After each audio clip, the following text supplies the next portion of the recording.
할렐루야. 이 저녁 시간에도 우리 하나님께서 우리에게 큰 은혜로 채워주시리라 믿습니다. 사실 이 사순절 절기 안에 계속해서 복음에 관한 말씀을 이렇게 준비하고 같이 나누면서 저도 은혜가 되는데 여러분에게도 큰 은혜가 있으시기를 간절히 바랍니다. 오늘은 빌립이 주인공입니다. 빌립이 전도를 했는데 이 전도가 아주 성공적이었어요. 여러분, 전도를 할 때마다 100% 성공만 하면 얼마나 좋겠습니까? 그런데 성공하지 못할 때도 훨씬 많거든요. 그럼에도 불구하고 오늘 빌립의 전도를 보니까 성공했더라. 어떻게 성공했는가 봅시다. 빌립은 순종했어요. 순종으로 전도의 사명을 감당했다는 거죠. 전도자에게 필요한 것은 말씀에 대한 순종이에요. 말씀에 대한 순종. 하나님이 전도하라 그러면 하는 거고요, 하지 말라 그러면 하지 않는 거예요. 하나님이 하라 그러는 걸 잘하면 복된 거예요.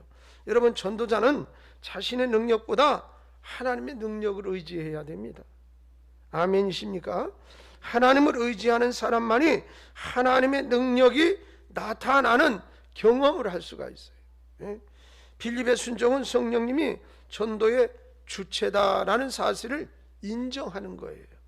전도는 내가 대신 대리적으로 하긴 하지만 그 주체는 하나님입니다 라는 것을 이제 따라 인정하는 거다. 사도행전 교회의 전도는 어떻게 말하면 성령님이 언제나 주도해 주셨어요. 그러니까 사도행전에 보면 전도하고 또 이적과 기적과 표적이 많이 나타나는 현상들이 나타나는데 그것의 핵심이 뭐냐? 성령님이 함께 하셨기 때문에, 성령님이 주도하셨기 때문이라는 거예요. 그러니 결론 아무것도 없어요. 쉬운 거예요. 성령님의 능력을 경험하고 그 능력에 힘입어 살면 사도행전의 역사는 우리 삶의 현장에서도 나타나는 거예요. 필요한 사람을 부르시는 분이 성령님이시다. 아멘. 또 전도의 환경을 만드시는 분도 성령님이시다. 사도행전의 전도 역사를 이끄시는 하나님 말씀에 순종하는 것 또한 빌립의 하나의 전도법입니다. 그러니까 빌립의 전도법을 보면 그래. 그러니까는 바울의 전도법, 빌립의 전도법, 뭐 이렇게 사람마다 다 특징이 있어요. 그러니까 우리는 어떻습니까? 내 특징대로 하는 거지. 남이 그렇게 잘했다고 나도 따라하면 똑같이 되느냐? 될 수도 있겠지요. 그러나 나만의 노하우, 나만의 특징, 나만의 잘할 수 있는 거, 그런 게 있어요. 빌립처럼 일단은 성령님의 도구가 되어야 전도가 잘 된다. 그래야 전도가 돼요. 성령의 음성에 절대적 순종하는 것은 전도의 주체가 내 자신이 아니라 단지 자신은 전도의 도구고 보냄을 받은 자라라는 인식 속에서 나오는 행동이라. 여러분, 빌립의 성공적 전도를 위해서 필요한 것이 무엇인가? 오늘 같이 한번 살펴보도록 하겠습니다. 첫째는 말씀에 즉각적으로 순종하는 겁니다. 아멘 하세요. 전도는 순종으로 이루어지는 거라. 어느 날 빌립에게 성령님이 음성이 들렸어요. 26절 본문이 그거예요. 성령님은 빌립에게 뭐라고 그러냐? 일어나서 남쪽으로 향하여 예루살렘에서 가사로 내려가는 길까지 가라, 이렇게 말씀을 하셨어요. 자, 빌립은 성령의 음성에 즉각적으로 음성에 순종을 했습니다. 그리고 27절에 보니까는요, 빌립은 일어나 가서, 그래서 일어나 가서, 그러니까는 왜 가라 그래? 왜 뭐 때문에 가라 그래? 이렇게 여러 가지 그런 것들을 자기가 의심하거나 귀찮아하거나 그러지 않았다고요. 근데 여러분, 여기 가사로 내려가는 길이 어디예요? 26절에 보니까 광야예요. 광야. 네? 광야에 누가 사람이 그렇게 다닌답니까?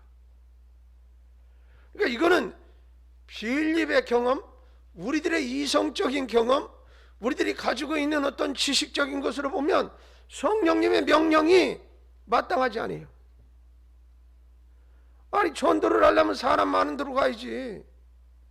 근데 광야로 가라잖아요. 광야로. 그런데 빌립은 어떻게? 왜 가랍니까? 거기는 안 됩니다. 사람도 없습니다. 한마디 안 했어요. 성공한 사람들의, 신앙에서 성공한 사람들의 모습, 복받은 사람들의 모습을 보면 토를 잘 안 달아요. 아브라함도 가라면 그냥 가는 거야. 왜 가야 됩니까? 물어볼 수도 있잖아요. 어디로 갑니까? 라고 물어볼 수 있는 거 아니에요? 가라 그랬을 때 목적지도 없이 가라는 사람이 어디 있어? 목적지라도 좀 가르쳐 주세요. 그렇게 물을 수도 있잖아요. 안 물어요. 가라면 가는 거예요. 이삭을 바치려는데 하나님 줬다 뺏는 게 어디 있어요? 예? 말도 안 되지. 날 대신 데려가세요. 부모 같으면 우리 같으면 그래야지 맞잖아요. 자식 대신 날 데려가시지. 나는 이제 100살도 훨씬 넘어서 이제 죽을 나이인데 120 가까이 됐으니까. 그런데 이제 어떻게 이삭은 이제 청소년 막 한참 자라나는 아이를 어떻게 죽여? 내가 대신 죽을게요. 그래야 맞는 거 아니냐고. 우리의 생각으로는. 근데 아침에 일찍 일어나가지고, 일찍 일어났다는 건 뭐요? 부지런 떨었다는 거 아니요. 가기 싫은 사람은 느적느적하고 해야 그냥 다 떠가지고 오후에쯤 떠나도 누가 뭐라고 그럴 사람 없어요. 아침 일찍 떠났어요. 여러분 뭐예요? 순종자라니까. 이게 모든 것의 핵심의 순종의 순종, 하나님의 명령의 순종. 근데 여기 보면은 광야예요. 근데 광야로 가라는데도 27절에 보니까 일어나 가서 그냥 아멘 했어요. 갔어. 가다 보니까 이디오피아의 여왕 간다게를 만났습니다. 그리고 그 성령의 음성이 또 들렸어요. 사도행전 8장 29절 보세요. 29절 볼까요? 성령이 빌립더로 이르시되 이 수레로 가까이 나아가라 하시거늘. 그러니까 뭐예요? 그 수레를 보고 가까이 가라는 거예요. 여러분, 이디오피아의 여왕 간다게인데 이디오피아 사람은 어떻게 생겼을까? 흑인이요, 흑인. 새카만 사람. 어쨌든 나가라 그랬어요. 그러니까 여기 갑니다. 근데 여기서 뭐라? 가라는 말은 헬라어로 포르텐테스 그런 뜻이에요. 포르텐테스. 이 말은 어떤 의미가 포함되어 있는 단어냐면 그 말을 그대로 직역을 하면 한계를 넘어서 끝없이 지속적으로 가라 그런 뜻이에요.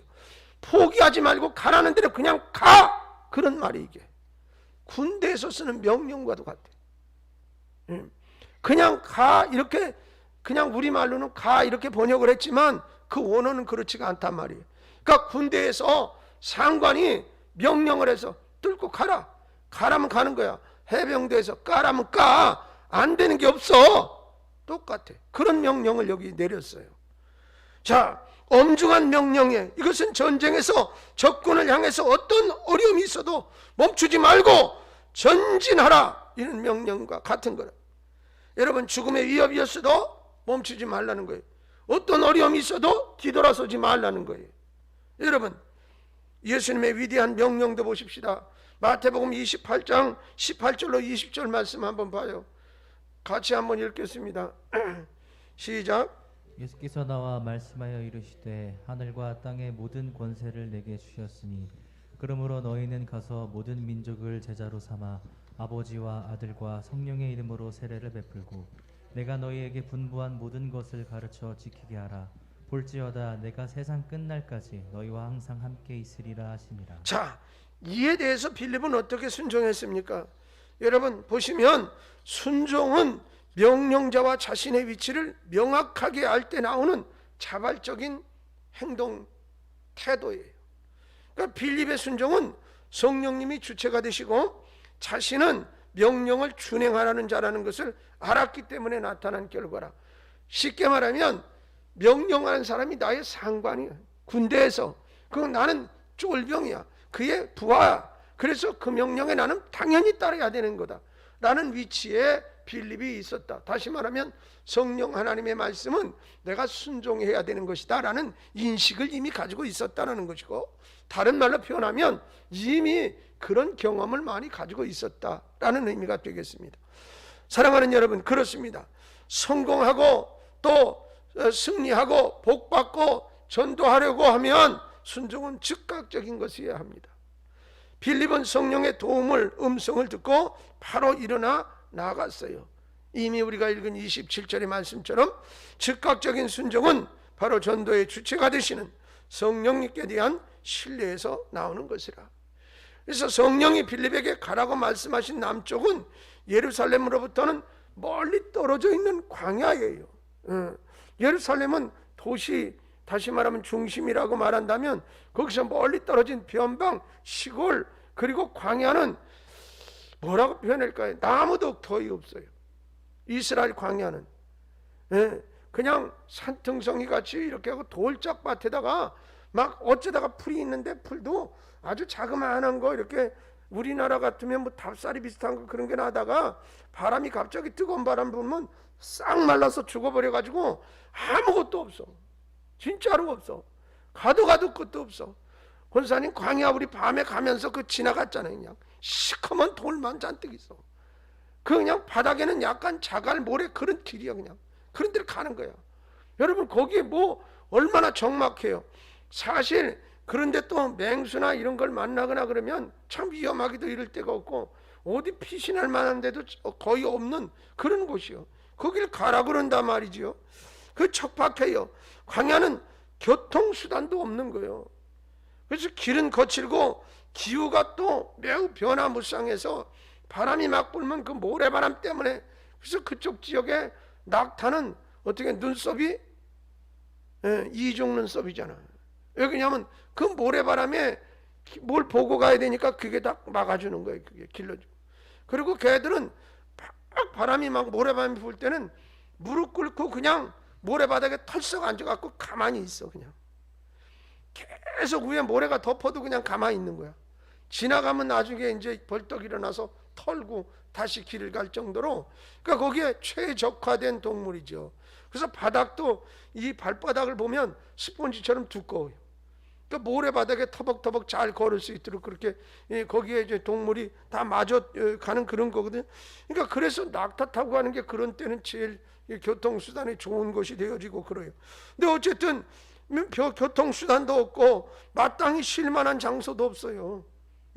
그래서 그런데 가다가 비바람을 만나면 그냥 웅크리고 뭐 이런 바위 틈 같은 데다가 쭈그리고 앉아 있거나, 나중에는 저체온증 때문에 어려움도 겪고 아주 생명의 위협을 겪을 만한 그런 곳인데 거기로 가라잖아요. 거기로 좋은 곳으로 가라 그래야지. 예루살렘으로 가라 그래야지. 거기 사람 많은데 한 사람이라도 더 만나는 곳을 가라야지. 어떻게 광야로 가느냐고요. 빌립은 그러나 성령의 말씀에 순종해서 바로 광야로 나갔더라. 그는 아무런 그곳에 원망이나 불평이나 이런 것이 없었고 성령 하나님의 말씀에 순종만 했어요. 사랑하는 여러분, 성도의 자세가 그런 자세가 되어야 하는 거예요. 하나님이 누구보다 나를 잘 알으셔. 누구보다. 그 나에게 피해를 주려고 그러고 나를 골탕 먹이려고 그러고 나를 나쁘게 하려고 그러는 분이 성령님이 아니야. 귀신은 그 짓을 해. 그래서 무당이 뭐 구슬할 때 보면 어떻게 하는 거야? 귀신을 살살 달래서 떠나라고 자꾸 그러잖아. 떠나라고. 거기 있으면 아이 괴롭히는 거거든, 귀신이. 근데 우리는 어떻게? 성령 하나님은 오시옵소서, 나와 동행해 주시옵소서, 나를 지켜 주시옵소서 그러잖아요. 그것부터 달라. 근데 그런 걸 왜 그 귀신 덩어리를 그렇게 쩔쩔매고 그렇게 섬기고 그래야 하나 몰라. 어찌됐든 여러분, 성령 하나님의 명령은 어떻게? 꼭 나중에 가서, 지금은 불편한 것 같으나 결과는 항상 훌륭해. 그러니까 이미 빌립은 그런 영적 경험이 있었던지라 어찌됐든 순종했어요. 그 다음으로 빌립은 어떻게 하느냐? 그냥 곧바로만 순종한 게 아니라 최선을 다하는 순종을 했어. 다시 성령의 음성을 듣고 빌립은 30절에 보니까 어떻게 하냐? 달려갔어. 그 마차 타고 가는 사람 달려가야지 얼른 잡잖아요. 후닥닥 달려갔어. 만나라니까 같이.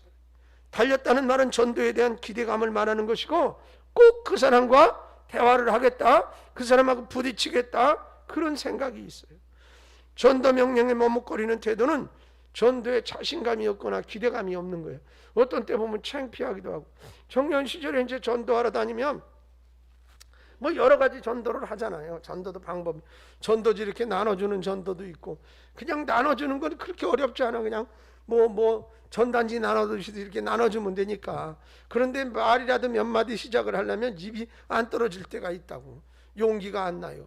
근데 그것도 습관으로 자꾸 해버릇하면 그냥 술술 나와 또. 그래서 전도는 입에서 그 소리가 어떻게 그냥 붙어 있어야 돼. 붙어 있어서 탁 만나면 자기도 모르는 사이에 터덕하고 그 얘기가 나와야 돼. 혹시 신앙생활 하십니까? 내지는 교회를 다니십니까? 예수 믿습니까? 라는 물음부터 시작을 해서 그 다음에 그죠, 그냥 어느 교회를 다니신다면 아우 잘하셨어요 그러면서 막 그러면 대화가 돼. 그래서 아우 이렇게 그냥 바쁘고 그런데 전도를 다니시네요 그러면서 뭐 또 이렇게 대화가 돼서 그 사람이 막 위로도 해줘.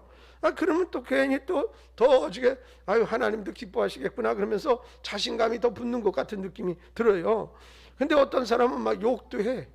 예, 바빠 죽겠는데 뭐라고 그런다고 말 시킨다고. 그래서 요즘에는 그냥 하지 말고 뭘 하나 주면 좋아해. 하다못해 그 안에 껌이라도 하나 넣든지. 전에 우리 교회에서 했잖아요. 손톱깎이도 넣고 뭐 사탕도 넣고 그렇게 해서 주는 거야. 그리고서는 빵 만들어 가지고 여기에 가지고 가서 그 파운드 케이크 그거 하나 하고 요구르트 하나 하고 전도지 넣어 가지고 주면 안 받아가는 사람 없어. 왜 그래? 아침에 요새 웬만한 분들이 식사 잘 안 하고도 출근하거든요. 근데 거기다 껌 하나 넣었지, 그 다음에 빵 하나 넣었지, 요구르트 하나 넣었어. 그거 드시고 껌까지 씹으시라는 거지. 그러는데 그거 뭐 가치를 이렇게 계산해봐도 그거 적은 돈이 아니에요. 뭐 파운드 케이크 하나 살래도 돈 1,000원 이상은 줘야 될 거란 말이지. 요구르트지 그 한 1,500원 원가로만 따져도 그 정도 되는 건데 뭐 안 받을 이유가 없잖아. 다 받아.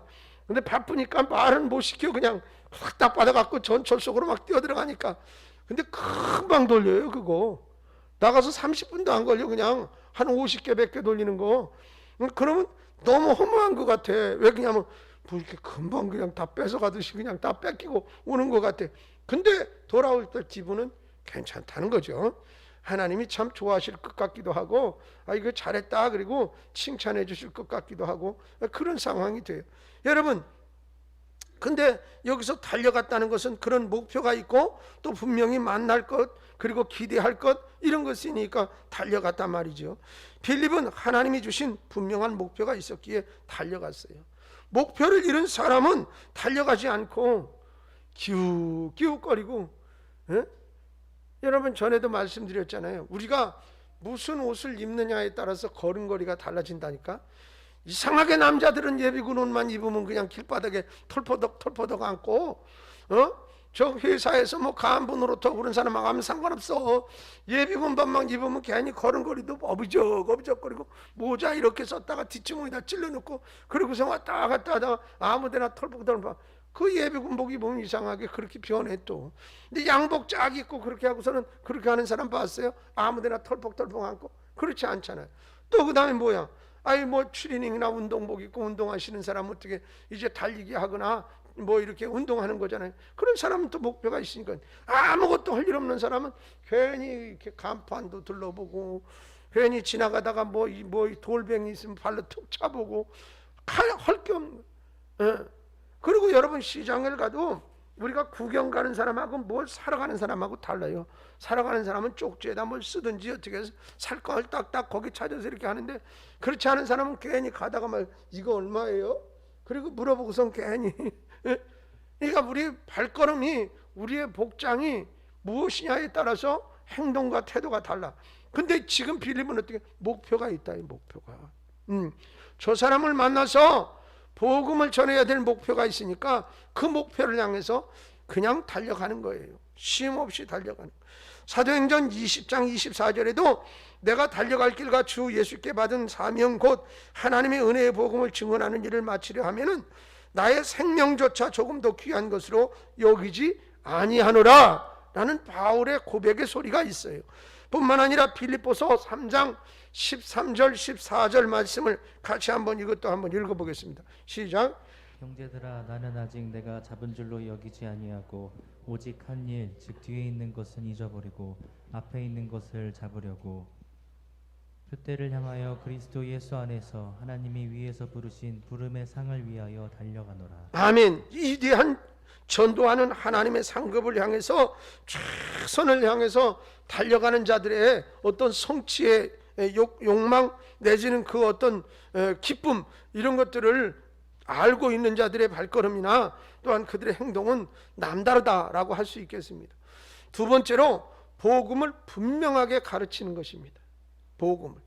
여러분, 뭐 전도하는 방법이 다 여러 가지가 있겠지만 중요한 건 이 핵심은 놓쳐서는 안 되는 거예요.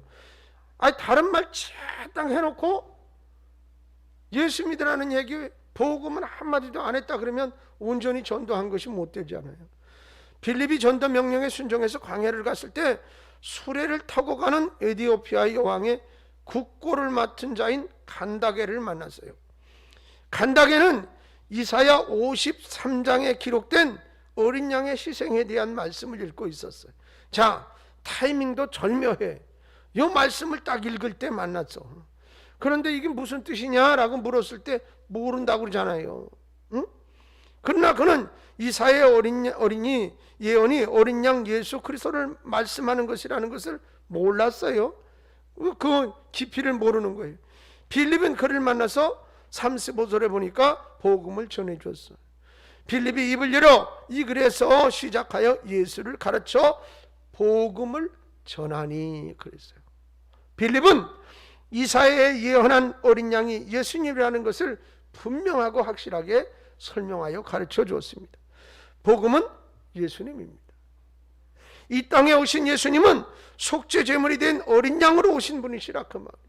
여러분, 예수님의 십자가 죽으심으로 우리의 죄를 사해 주신 줄로 믿습니다. 할렐루야. 복음은 예수님이에요. 예수님을 가르쳐야지. 그걸 가르치지 않으면 물론 만남의 의미는 있겠지만 여러분, 이 지금 간다게는 다음에 또 만날 수 있어요? 못 만날 수 있어요. 그러니까 이 기회를 확실히 활용을 해야 되는 거예요. 복음을 분명히 가르쳐 주려면 먼저 우리가 어떻게 됩니까? 복음에 대해서 알아야 돼. 복음에 대한 오해가 없어야 돼요. 복음을 축소해서 자신만을 위한 복음을, 자기 만족만을 위한 복음을 생각해서도 안 되는 거예요. 하나님은 복음을 통해 모든 인류 또 세상을 구원하기를 원하시는 줄로 믿습니다. 그런데 요 사람은 얄며 죽겠어. 이놈은 예수를 안 믿어야 돼. 이놈이 믿어서 복 받으면 속상해 내가. 아주 나한테 얄밉거든 저거. 그러면 복음이 안 된다 이 말이. 그건 이해가 될 수도 있죠. 지금 무슨 말인지. 아주 저것만 보면 그냥 재수없어 그날. 그리고 먹은 것도 소화가 안 돼. 왜? 말도 안 시키고 얼굴만 봤는데도. 그럴 수 있다니까요, 사람이라. 사실은 그렇게 살면 안 되는데 꼭 그런 어떤 경우가 있을 수 있어요. 그래서 속상해. 어떤 사람은 텔레비전에서 나왔는데도 괜히 기분 나빠. 그럴 수 있단 말이죠. 그러니까 그 사람에게 복음 전하고 싶냐고. 안 전하고 싶잖아요. 그러면 안 된다는 얘기예요. 복음은 자기 만족만을 위한 것이 아니에요. 여러분, 오히려 그 사람이 구원받아야 될 순서가 먼저인지 모르는 거예요, 하나님 앞에서는. 그래야 그 사람이 변화되고 달라져서. 여러분, 그러니까 우리 스스로 그렇게 생각해야 돼. 어쩌게 저 사람은 교회를 다니면서 저렇게 신앙생활 한다면서 저럴까? 죄송해요. 예수 안 믿었으면 더 했을 거예요. 그래도 예수 믿어서 고맙고 됐다고 생각하면 돼. 왜? 사람마다 다 다르거든요. 근데 그 사람 내가 싫어하는 거 말고 또 어떻게 다른 사람이 엄청 좋아하는 것도 할 수도 있어. 그러니까 나하고 성격이나 이런 게 좀 안 맞는 거지 다른 사람 또 좋아할 수도 있는 거거든요. 그러니까 내 편견과 내 생각으로 복음을 차단하거나 복음을 축소하거나 왜곡해서는 안 된다는 거예요. 그래서 하나님은 복음을 통해 모든 인류 또 세상을 구원하기를 원하신다는 사실을 아셔야 돼요. 그래서 복음을 통한 하나님의 구원은 원대한 거예요. 우리들의 생각으로 복음을 축소하지 말아야 되고, 복음은 절대로 자연과 이성과 철학과 환경의 틀로 이해할 수가 없어요. 그러니까 여러분, 우리가 잘 알다시피 세상의 고대의 시대를부터 지나서 이제 예수 그리스도 때를 지나서 현대로 이렇게 오면서부터 강조되어졌던 여러 가지 핵심 주제가 있어요. 근데 그게 자꾸 달라져 간단 말이죠. 그래서 지금은 어떻게 인간 중심이에요. 인간 중심도 점점 뭘 생각하느냐면 약자 중심이라고 생각을 해요. 자꾸 인간에서 약자. 그럼 약자가 누구냐? 그렇게 따져. 그러면 어떻게 남자하고 여자하고 비교하면 여자가 약자라고 생각을 하고, 여자하고 또 누굴 비해 아이가 약자라고 그러고, 그 다음에 장애인이 약자라고 그러고 막 이러는 거야. 그러다 보면 사람이 이제 어떻게 되는 줄 아세요? 이렇게 보면 내가 보호해줘야 될 대상이 약자라고. 그래서 개가 고양이가 사람보다 약자라고 생각하는 거예요. 그래서 거기가 우선이 돼. 여러분, 이게 이 사고가 아무것도 아닌 것 같죠? 자꾸 그렇게 변한다니까. 이미 외국은, 서양은 남자들보다 개가 우선이요. 개가. 그래서 남자들이 까부르면 개를 보호하고 남자를 내쫓아요. 서열 순위에 밀렸어요. 여러분, 이게 제대로 된 세상이냐? 거기 가서 그러면 우리는 큰일 나. 붙들려간다고. 그러니까 그런 세상, 지금 보세요. 대한민국의 흐름이나 아니면 모든 사람들의 흐름이 그렇게 가는 거예요, 이제 자꾸. 그러면서 그것을 잘하는 거라고 생각해. 왜? 약한 것을 보호하는 것이 인간의 좋은 그런 면이다, 이렇게 생각을 하는 거예요. 그러면서 근데 보면 그것 때문에 여러 가지 복잡한 일들이 있어. 정답이 뭐라고 얘기할 수는 없어. 그러나 계속 그렇게 간다고. 하나님 중심은 이미 떠났어요. 그러니까 세상이 문제가 되는 거예요. 그러니까. 왜 그러냐면 기준은 날마다 바뀌니까. 날마다 바뀌어요. 옛날에는 우리 대한민국에 이런 기준이 어디 있더랬어. 근데 조금 지나봐봐. 이제는 이제 기준이 또 달라져요. 여러분, 선생님들이요? 어른들이요? 아무것도 아니야. 애들이 먼저지. 예. 그러니까는 학생 인권 조례는 있고 선생님 인권 조례는 별로 뭐 가치가 없어요. 그러니까 애들이 뭐라고 그러면 위에서도 이러면서 난리가 나서 막 와서 딜다 조사를 해. 사실 아무것도 아닌데도 이런 이런 형식이 되는 거죠. 그리고 군대에서도 부하 쫄병이 뭐가 어떻게 됐다 그러고 뭐 하면 난리가 나 갖고 와서 조사를 해. 그러니까 이게 군기가 서느냐고. 안 서잖아요. 생각을 해봐. 전쟁 났는데 상관이 앞으로 전진 그러는데 이 새끼야 죽으려고 그러는데 어떻게 전진해 새끼야. 그리고 돌아서서 도망가면 뭔 전쟁을 해. 지금 그 꼴 났어요. 아무 상관없는 거예요. 근데 더군다나 전쟁 시에는 어떻게? 총까지 휴대하는 거야. 자기를 전진하라 그러면 이게 그러고 그놈부터 쏴죽이고 도망가게 생겼다고. 그러니까 이게 질서라는 것 자체가요, 정말 중요한 진리는 변하지 말아야 되는데 상황에 따라서 자꾸 변하게 되면서, 그러면서 이 질서가 어떤 때 보면은 너무 세상이 빨리 변하니까 당황스러워요. 당황스러워. 그러잖아요. 아니 무슨 젊은 사람들은 핸드폰을 바뀌어도 그냥 얼마든지 그냥 잘 쓰잖아요. 근데 저희 같은 기성세대들은 핸드폰 좋은 걸 줘도 다 기능을 못 써. 차도 좋은 걸 차잖아요. 기능을 다 못 써. 그리고 그냥 비싼 차 타는 거야. 그러니까 그걸 100% 활용을 다 하는 사람에게는 만족스럽지요. 근데 그렇지 못하고. 여러분 요새 텔레비전도 얼마나 기능이 많은지 몰라. 다 쓰느냐고 투구 채널이나 돌리지. 거기에 뭐 별거 다 해서 쓸 수 있는 텔레비전이라고 그게. 그런데 그거 다 못 쓰잖아요. 그러니까 저도 다 못 써요. 그러니까는 우리는 그러니까 너무 빨리 변하니까 따라가기도 정신없고 바쁘다고. 그러다 보니까는 이제 너무 바쁘게 변화되는 것에 대해서 불만스러울 수 있어요. 근데 젊은 세대는 그게 적응이 빨리 되니까 별로 그거에 대한 불만이 없다고요. 그래서 기성세대와 나이 이렇게 젊은 세대의 갭이 이게 메꿔지질 않는 거예요. 근데 이게 빨리 변하면 변할수록 점점 더 갭은 커져요. 옛날에는 느리게 변하기 때문에 이 차이가 그렇게 많지 않았는데, 옛날 같은 경우에는 무슨 뭐 큰 자식이 희생을 해서 말이죠. 죄송해요. 그렇게 변해서 뭐 서울이나 이런 데 가서 그야말로 시다 노릇하고 이렇게 해가지고선 돈 벌어가지고 붙이면은 동생 그걸로 공부 가르치고 안 그랬어요? 지금 그런 게 어디 있어요? 누가 내 돈 벌어가지고선 동생을 도와주는 사람이 몇이나 있느냐고. 그러니까 시대가 이렇게 많이 달라지고 변화된 거예요. 그리고 요즘 부부가 어떻게 해요? 돈 딱 벌어? 양쪽에서 딱 벌어서 생활통장에도 돈 넣고 각자 딱 알아서 쓰는 거잖아요. 지금은 그걸 나쁘다고 말하면 우리는 꼰대예요. 라떼 시대가 되는 거죠. 그러니까 그런 시대가 됐어요. 그러니까 이런 시대 때 이제 복음을 말한다는 게 얼마나 어렵겠느냐고. 이 변하지 않는 진리를 계속 갖다 고소화시키려니까 자꾸 갭은 멀어지는데 젊은 사람들이 이 사고를 받아들이기가 쉽냐 이 말이에요. 그런데 중요한 것은 뭐야? 생명 걸고라도 해야 될 거예요. 그래서 꼰대 소리를 들어도 할 수밖에 없는 것이 복음이요. 그런데 여러분, 오히려 젊은 사람들이 이해력도 빠르고 또 습득력도 빠르기 때문에 잘 가르쳐 놓으면 훌륭한 용사가 될 수 있다는 사실도 알아야 돼요. 그러니까 그들에게 희망이 없다, 또 그들은 아니다, 이렇게 얘기하면 안 돼요. 그래서 여러분, 복음으로 오신 예수님의 생명은 한 지역, 인종, 환경, 시대, 사상, 이걸 넘어 모든 시대와 세계와 인종을 살리려는 것이지요. 여러분, 그렇다 그러니까는 어떻게, 복음 전하는 선교사들이 왜 공산주의 사회도 들어가고 그러느냐고, 왜 그 이슬람 국가에 들어가서 고통을 당하면서 거기서 복음을 전하느냐 이 말이요. 그러니까 이 사고가 그들에게 있고 또 그런 사명이 있으니 하는 거예요. 여러분, 진정한 복음은 더 크게, 더 멀리 확장되어져야 하는 것인 줄로 믿습니다. 그래서 빌립은 땅끝까지 퍼져나가는 복음을 이방인인 간다게에게 분명하게 전한 거예요. 분명하게. 이디오피아 사람이요.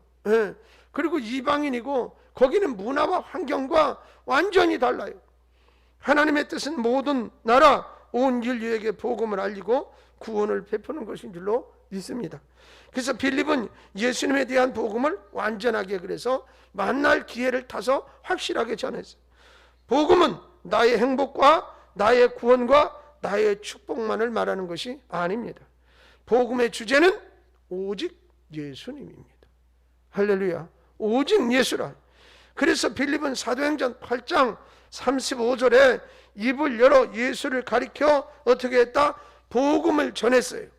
그러니까 예수 복음을 전하기 위해서 예수님을 닮아가며 예수님처럼 살아가며, 그것이 나의 삶입니다. 예수님을 알기 위해서 힘쓰며, 예수님이 어떤 분인지며 예수님이 어떤 일을 하셨는지를 다 알아야 한다. 끊임없이 예수님을 바라보고 끊임없이 예수를 배우고 끊임없이 예수를 기억해야 합니다. 할렐루야. 그래야 가르치는 거예요. 아까 말씀드린 대로 입을 딱 열으면 그냥 예수님 얘기가 이렇게 딱딱딱딱딱딱 나올 수 있어야지 된다. 그 정도로 달변가가 돼야 전도도 잘할 수 있는 거예요. 여러분, 디모데후서 2장 8절 말씀 보니까요, 내가 전한 복음대로 다윗의 씨로 죽은 자 가운데서 다시 살아나신 예수 그리스도를 기억하라고 했어요. 예수님을 알아야 예수님에 대해서 얘기하는 거예요. 근데 예수님에 대해서 알지도 못하면서 예수님 얘기할 수 없잖아요. 그렇기 때문에 여러분, 분명히 복음을 분명하게 가르치는 것이 중요한데, 분명히 가르치기 위해서는 어떻게 해야 되냐? 예수님에 대해서 많이 알고 기억해야 하고, 그리고 어떻게 그분의 삶을 닮아가려고 했어야 하고. 아멘. 마지막 세 번째로, 전도는 끝까지 지속적으로 하는 것이다. 한 번 하고 그만두고 포기하는 건 아니다. 여러분, 성공하는 전도는 멈추지 않고 계속하는 거라. 계속하는 거라. 언제까지? 될 때까지. 그러니 여러분, 이렇게 말하면 전도는 성공 안 하는 전도가 없는 거야. 될 때까지 하면 되는 거니까. 근데 쉽게 얘기해서 내가 살아있는 동안에 안 되면 죽어서라도 예수 믿으면 된다. 그렇게 생각하고 하는 거예요. 그렇게 생각하고. 복음을 전하는 일은 영적인 고난만 아니라 인간관계의 어려움도 따르거든요. 그렇잖아요. 어떤 경우에는요, 정말 친하게 지내다가 예수 전도해가지고 남남되는 사람도 있어. 그렇잖아요. 오히려 멀리 있던 사람, 별로 친하지 않은 사람을 전도해가지고 예수 믿어서 가깝게 되는 사람이 있는 반면에, 아주 평상시엔 친하게 지냈는데 예수 믿으라고 전도하는 바람에 멀리 떨어져서 아주 쓸데없이 나한테 그런 얘기한다고, 그냥 자꾸 얘기하니까 나중에 너 이제 안 만난단 말이에요. 너 친구 안 해. 이러고 그러는 경우도 생겨난다고요. 그러니까 이게 복음 전도한다는 것은 참 영적인 고난, 그런 것도 있지만, 방해도 있고 어려움도 있지만, 인간관계의 어려움까지도 올 수 있는 거예요. 여러분, 사단은 환난과 핍박과 고난을 통해서 전도가 지속되지 못하도록 계속 어떻게 끊임없이 방해를 해요. 끊임없이. 진정한 성공 전도는 대단한 성과를 거두는 게 아니라 어떻게 하는 거냐? 땅끝까지 멈추지 않고 계속해서 전하는 것이다. 아멘. 우리가 사도의 가르침을 받아 전도하는 사도행전 교회를 세우려는 것은 전도가 아직 사실 다 완성 안 됐기 때문에 그래요. 그러니까 계속 해야 되는 거예요. 완성될 때까지 우리가 해야 될 책임이 있어요. 전도는 진행형이라 계속 되어지는 것이다. 되면서 또 되어져 가는 것이고, 여러분 예수님의 위대한 명령은 현재 진행형이에요. 아까 읽은 것처럼 마태복음 20장 28절에 내가 너희에게 분부한 모든 것을 가르쳐 지키게 하라. 볼지어다 내가 세상 끝날까지 너희와 항상 함께 있으리라 하시니라. 가르쳐 지키게 하라고 그랬다고요. 가르쳐 지키게 하라고. 전도는 명령은 완성된 완성형이 아니라 어떻게 되는 거다? 계속 되어지는 진행형이다. 그 명령은 세상 끝날까지 계속 되어져야 하는 것이다. 빌립의 전도는 그래서 멈추지 않았고 환난과 핍박을 극복하고 끝까지 전도했습니다. 여러분 빌립이 복음을 전할 때 예루살렘 교회는 극심한 핍박으로 인해서 수없이 많은 고난을 당했느라고 사도행전 8장 1절로부터 3절은 이미 앞에서 증언을 하고 있어요. 여러분 교회가 숨겨져가 나오고 각 지역으로 흩어져야 할 그런 상황을 만났어요. 빌립은 이러한 상황 속에서도 복음 전도를 멈추지 않았다고요. 지난번에 무슨 부산에 있는 세계력교회가 여러 가지 그런 상황 속에서 예배를 강행하겠다 그래서 사회적으로는 또 비판도 받고, 또 한편으로 목사님들은 이 어려울 때 자꾸 그래서 교회를 왜 욕먹이려고 그러느냐고 그랬고, 이런 얘기도 들렸어요. 근데 그분은 그냥 계속 진행하겠다 그러고 나중에 교회 안에 못 들어가니까 바깥에다가 다 2m씩 의자 깔아놓고 500명이 모여서 예배를 드렸다고. 그러니까 우리는 방역, 그러면서 얘기하기를 그냥 밖에 나가봐라 이 말이에요. 밖에 나가. 마트 가보고 어디 가봐라. 이거보다 더 조밀조밀하게 그렇게 하는데 우리는 얼마나 잘 지키냐. 2m씩 떨어져 가지고 마스크 다 쓰고, 그리고 이게 지금 대면도 아니다 이거 이 정도는. 그리고 예배드려. 그러면서 뭐야? 성도들에게 만약에 우리 교회가 폐쇄돼서 문을 닫으면 당신들은 디아스포라다. 흩어진 그곳에서 복음 전하고 거기서 기도하고 거기서 예배하고 온라인으로 예배하면서 오히려 동력을 얻어가지고 열심히 전도해라 거기서. 그렇게까지 얘기를 하면서 막 강력하게 시사를 했던 그런 기억이 있는데, 여러분 어쩌면 하나님의 섭리와 뜻은 참 어디서 어떻게 일어날지 모르는 거예요. 그래서 과거에 이스라엘 백성들 뿐만 아니라 복음을 믿고 있는 사람들은 얼마나 로마가 핍박을 하고 여러 가지 그랬을 때 이 사람들이 각 지역으로 다 흐트러져서 거기서 복음의 싹을 틔운 거 아니에요. 그러니까 로마 같은 나라도 기독교를 받아들여서 완전히 국교화될 수 있었던 것이 그냥 된 일이 아니지 않습니까? 그러니까 이런 어떤 일들은 우리는 그냥 되었다라고 말하기 어렵고, 중요한 것은 저는 지금도 기대와 꿈을 가지고 기도하고 있는 것은 중국 공산당도 무너진다고 생각하는 사람이에요. 여러분 왜 중국이 무너지는 게 아니에요. 공산당이 무너진다니까요. 러시아가 이제 공산주의 종주국이고 강대국이었지만 거기가 무너지지 않았어요. 무너지니까 지금은 이제 상대적으로 중국이 공산주의의 맹주가 된 거예요. 그런데 공산당이 무너진다니까. 당은 사실은요 어떻게 인민의 피를 빨아먹는 거예요 사실은. 자기네들이 무슨 뭐 잘 살게 해주는 것처럼 그렇게 생각하지만 그렇다고요. 그러니까는 거기는 종교를 아편으로 생각하고 기독교를 비판하고 못 들어오게 자꾸 이렇게 하잖아요. 그런데 거기 왜 복음 자꾸 전하느냐 이 말이에요. 무너질 날이 있다니까요. 그러니까 지금 지하에 수없이 많아 숨어있는, 그러니까 우리가 신학교 지금 경영하던 걸 지금 거의 작년에 한 번도 못 들어갔어요. 그런데 계속 연락은 하고 있거든요. 그랬더니 그 사람들이 지역으로 숨어 다니면서 여기 가서 한 달 강의하고 이쪽 가서 한 달 강의하고 지금 그렇게 돌아다니고 있다.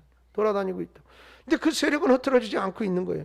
그리고 실질적으로 그 사람들이 전에도 말씀드렸지만 제가 거기 가서 강의 끝나고 나서 저보고 와서 부흥회 해주라고 그러는데, 여러분 중국 가서 부흥회에다 잡혀가면 어떡하라고.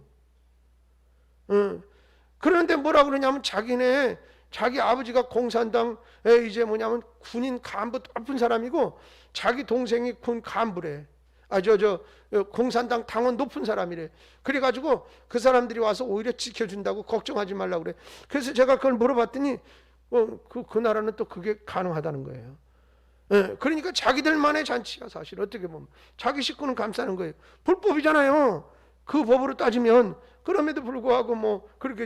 그런데 그 사람이 담당하는 교회에 담임하고 있는 교회가 열 몇 개야. 그래서 교인들 숫자를 따지면 2,000명이 넘어. 그러니까 그게 다 이 삼자교회가 아니고 지하교회예요. 숨어서 움직이는 교회들, 이런 교회들이 있게. 그래서 저는 그들에게 기대가 있고, 그들이 뭐라 그러는 줄 알아요? 어느 날 가서 진짜 복음을 전하면서 같이 통성기도하고 막 눈물 뻗어가 돼가지고 간증하라고 얘기했더니, 과거에는 자기네는 공산당한테 충성하면 되는 줄 알았더니 그건 가짜고, 진짜 충성하고 생명 걸어야 할 건 예수라고. 이젠 그러니까 죽음이 겁 안 난다고 그래요. 근데 우리보다 더 담대해요, 그렇게 따지면. 그러니까 그냥 막 찬송도 부르고 막 그러는 거예요. 그리고 이제 조금만 이상하면 도망가고. 우리는 겁나더라고, 사실은. 가서. 왜 그러냐면 그 환경이 잘 만나지 못했으니까. 그래서 학교를 운영하면서도 자꾸 거처를 옮겨 다니면서 해요. 왜 그러냐면 한 군데서 계속 하다가는 걸려가지고.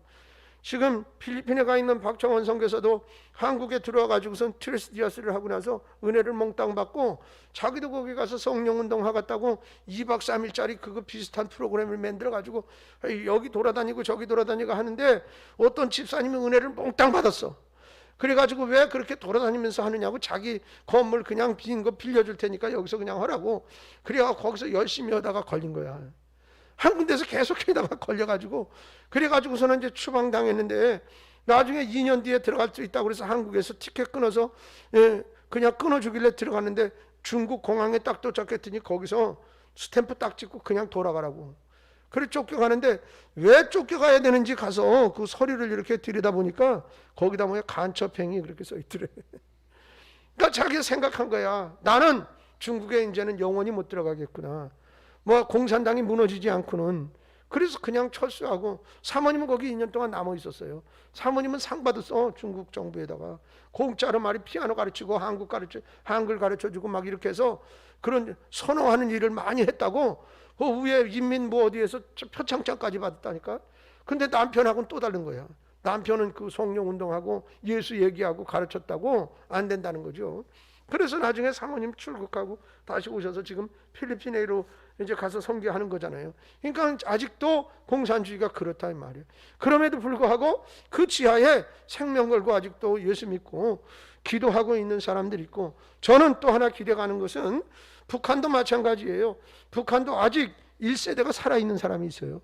그 사람들이 아직도 성경책 숨겨놓고 꺼내서 몰래 읽고 탈부작들 얘기 들어보잖아요. 그런 사람들이 있어. 옛날 그 성경, 빨간 성경, 그 내리쓴 성경 그거 숨겨놓고 말이지. 장독 밑에다가 항아리 밑에다 넣고 그 위에다 덮어놓고 이렇게 하거나 땅 파고 거기다 넣어놓고 이렇게 하고서는, 그리고서는 할머니가 앉아가지고 한 손녀딸 앉혀놓고 그걸 가르치고 노래도 가르치고 그랬다는 얘기들 와서 간증하는 얘기 들어보시라고. 그러니까 그 세대가 아직 살아있을 때 통일이 돼야지 되지. 그들의 기도가 응답되어져야지 맞지요. 그래서 이제 하나님 앞에 우리는 기대하면서 기도해야 되고, 그리고 열심히 가르쳐야 될 사명이 우리에게 있는 것이다.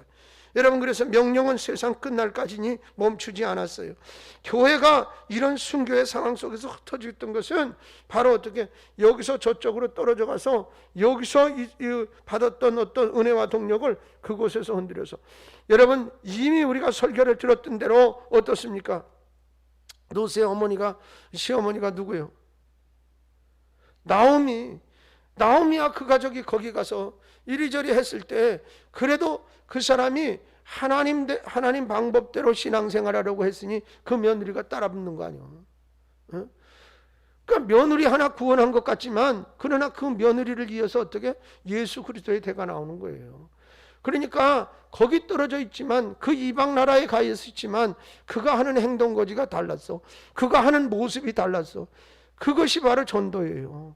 여러분, 그러니까 우리는 땅끝까지 이르러서 내가 있는 삶의 자리에서 어디에 있든지라는 거예요.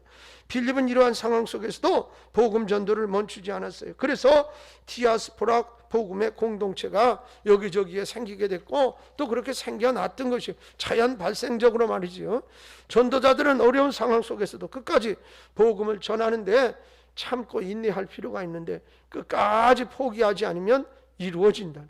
복음을 전하다가 당하는 환난과 시험과 반대와 시련들을 극복하고 지속적으로 외칠 수 있는 열정을 품어야 되는데, 그 열정은 어떻게? 위로부터 내려와요. 그래서 기도해야 하는 거예요.